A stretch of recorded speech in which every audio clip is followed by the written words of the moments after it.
Hey everybody, welcome to tonight's pour.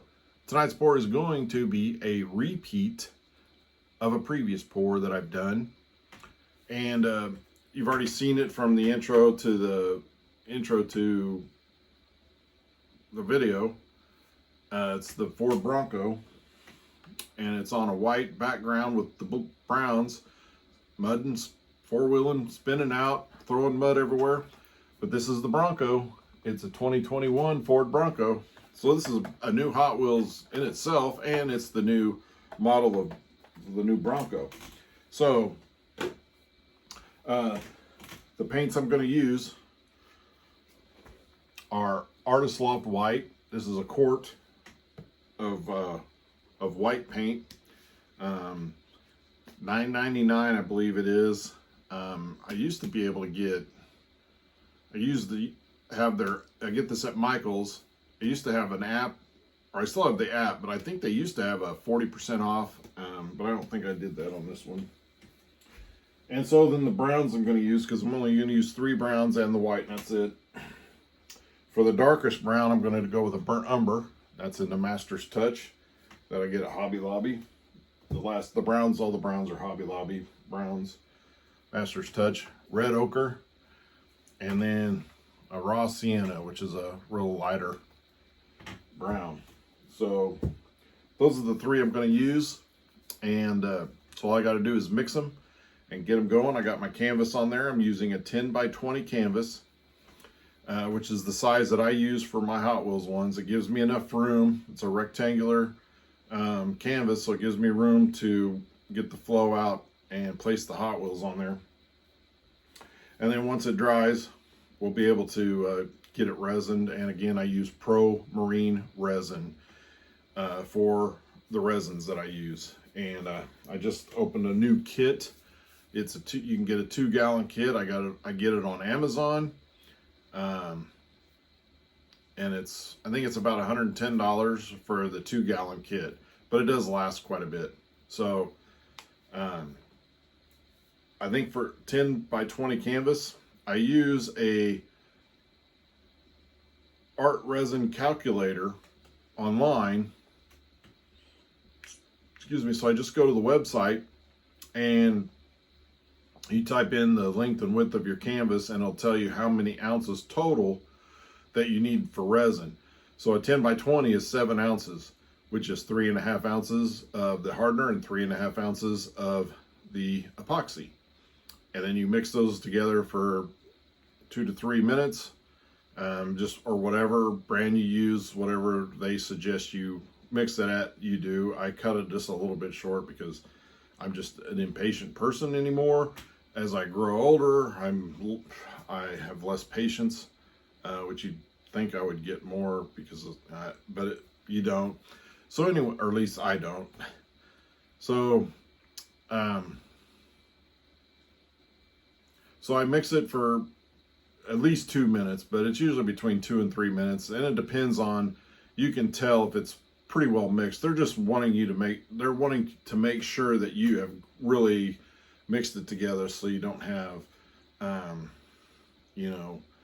it's not mixed well. So you'd have some epoxy or hardener kind of separated from the rest, and so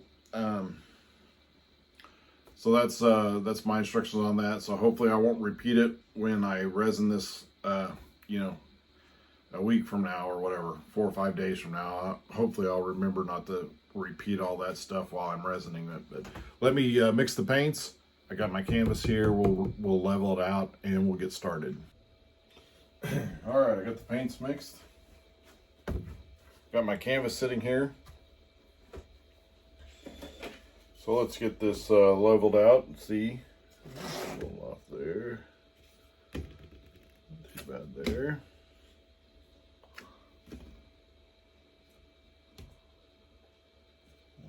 All right. It's pretty level.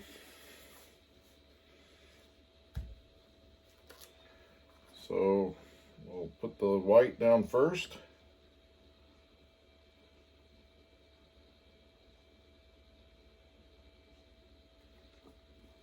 Save a little white for this will be a Dutch pour. I'm not gonna use a hair dryer on this one. I think the last one I did, I used just a straw, blew it out myself. So I'm gonna do that, but you still need a little bit extra white paint or base paint, your negative space paint, whatever you want to call it. I think I've called it background color, negative space, just whatever you want to call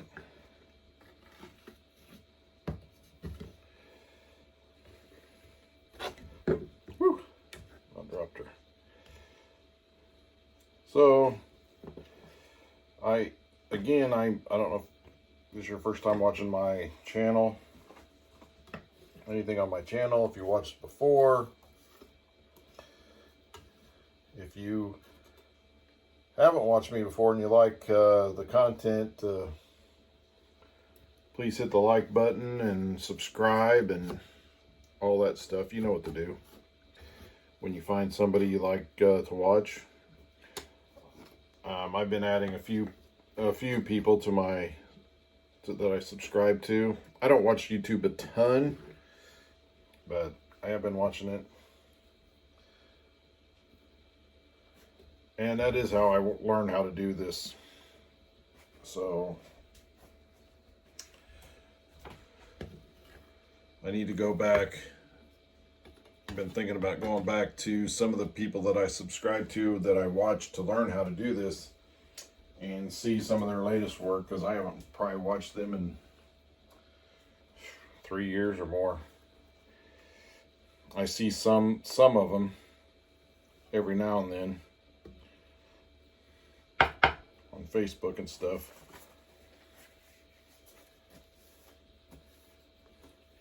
What was cool when I was started out doing this, because you are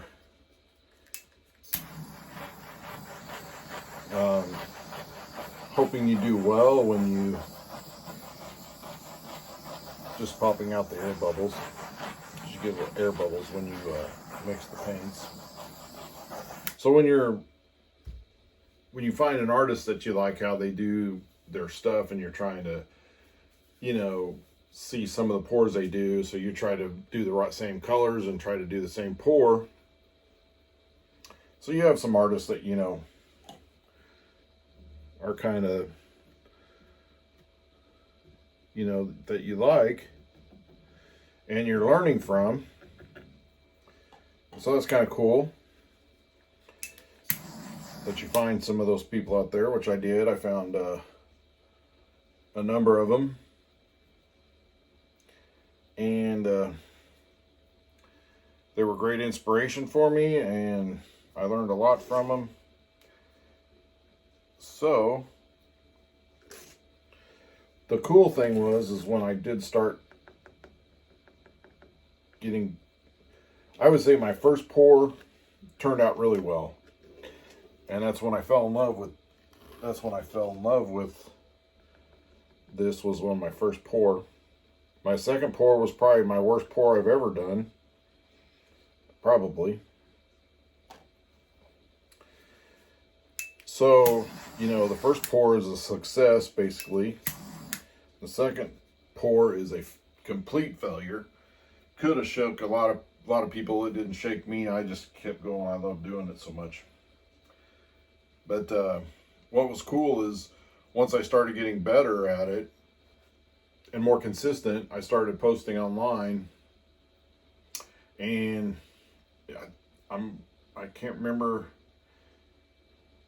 I'm pretty sure it was on Instagram that I had posted a painting, and I recognized one of the names that liked it, and it was, I think it was Annie's Art Studio, a lady in California, a young lady in California that I watched a lot of videos on her doing her stuff, and she liked one of my paintings, and so that was kind of, to me, it's kind of like a compliment of somebody that I was using her videos to learn liked one of my paintings. So that kind of gave me a boost of confidence there.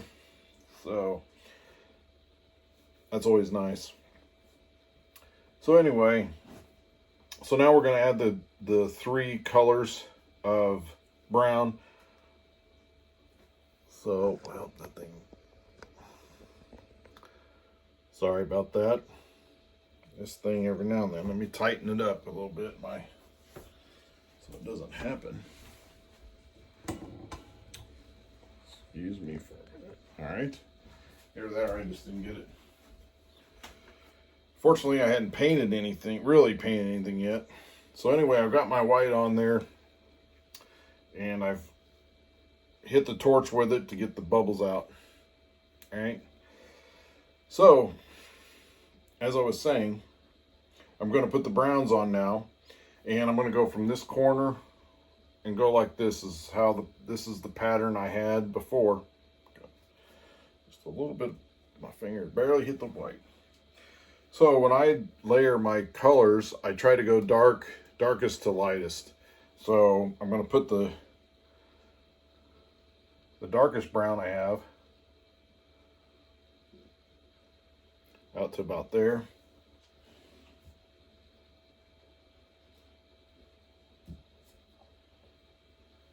Now I'm trying to decide. Now this one's darker, so I'll put this one on next.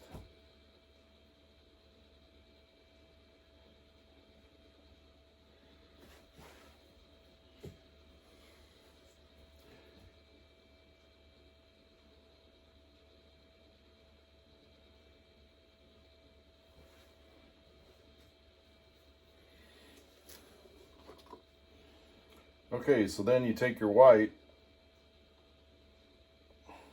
you add some white to it.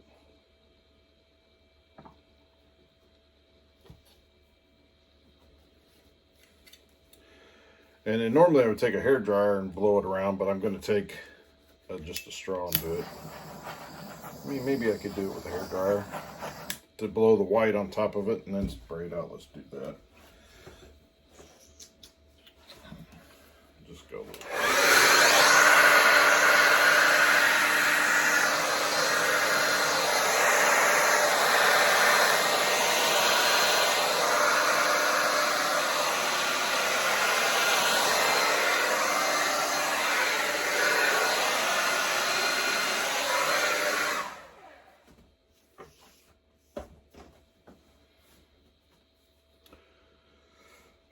Let's see, I need to get in a spot where I can blow around pretty good.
Excuse me.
Now what I did last time was I kind of took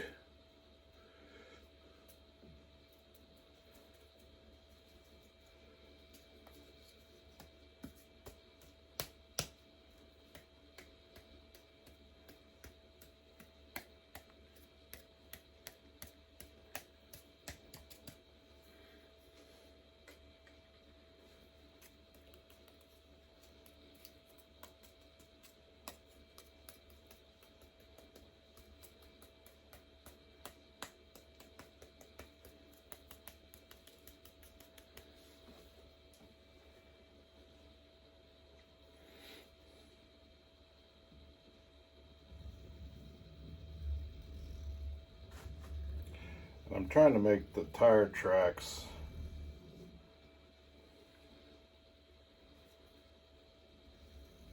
of the Bronco itself.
Just a little too clean right there. It looks like it's a little clean right there too. I want to get a little bit sprayed out.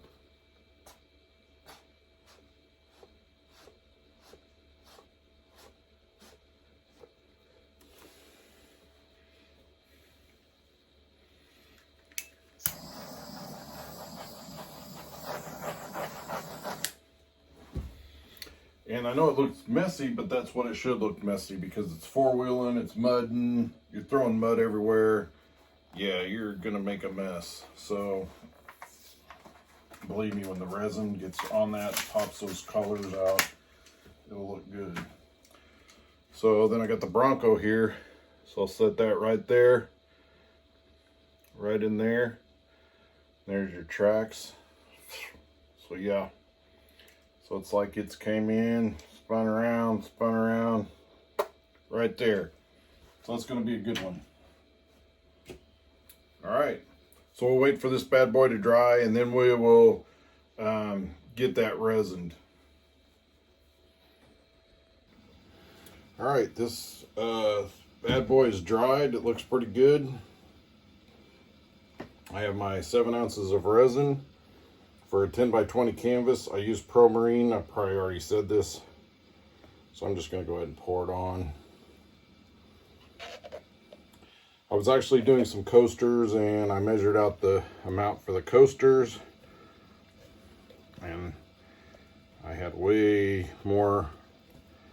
I usually do a 1 ounce per coaster, and I had 22 coasters because 2 of them weren't, I had 24, but 2 of them weren't dry yet. So I used 22 ounces, and it just, I didn't even really use half of it, just over half of it. So I had plenty to do. And so I decided, because I was going to resin this piece afterwards and just mix the resin for it, since I think I had 8 ounces left. I thought, well, that is plenty for this.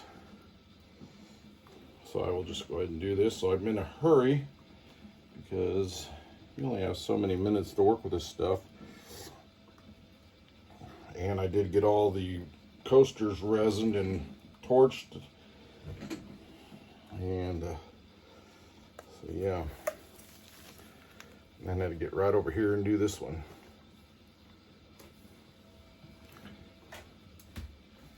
And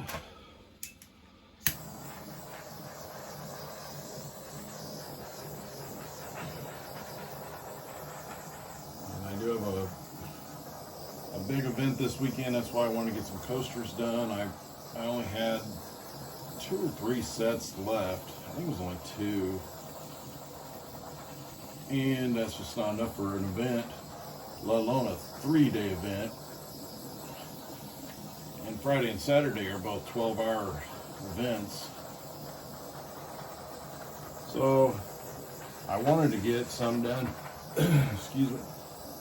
Excuse me. So I actually wanted to get more than that done, but I just wasn't in the mood to paint any until it was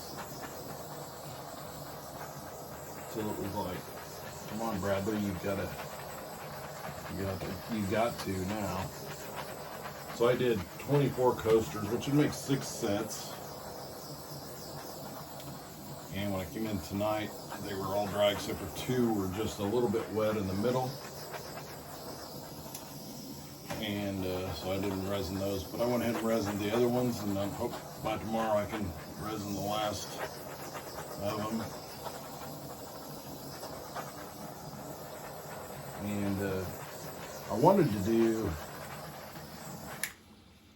about another 6 sets, so another 24 tiles, and then I only had like 8 tiles left. So that's only 2 more sets, and I run out of room. I don't have a big, huge workspace. So I was trying to work with what I have, and so then I went ahead and bought another box of tiles, but I think by the time I get them painted and dried and resined, and you really do want the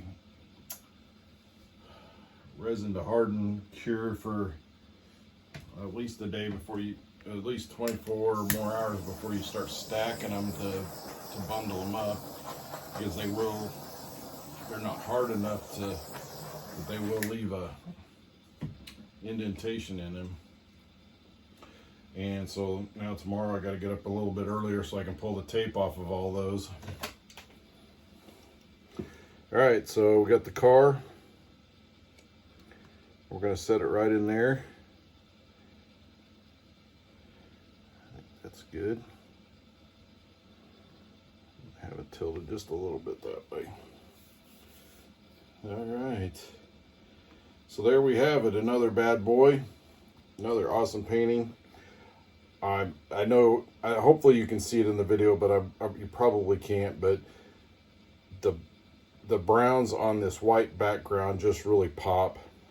I'm so glad that the first one I did, I went with the white background because I contemplated some other colors, and the white just really sticks out for some reason with those browns. And so I've got 2 more Broncos, and I'll be doing 2 more of these. I'll be able to take this one to the show this weekend, and if I was a betting man, I would bet that this one sells this weekend. So as always, if you like this video, hit the like button. Please subscribe, support my channel. I'm trying, my next milestone is 100 subscribers. I think I'm at 91 right now. So please subscribe to my channel. And again, thanks for watching.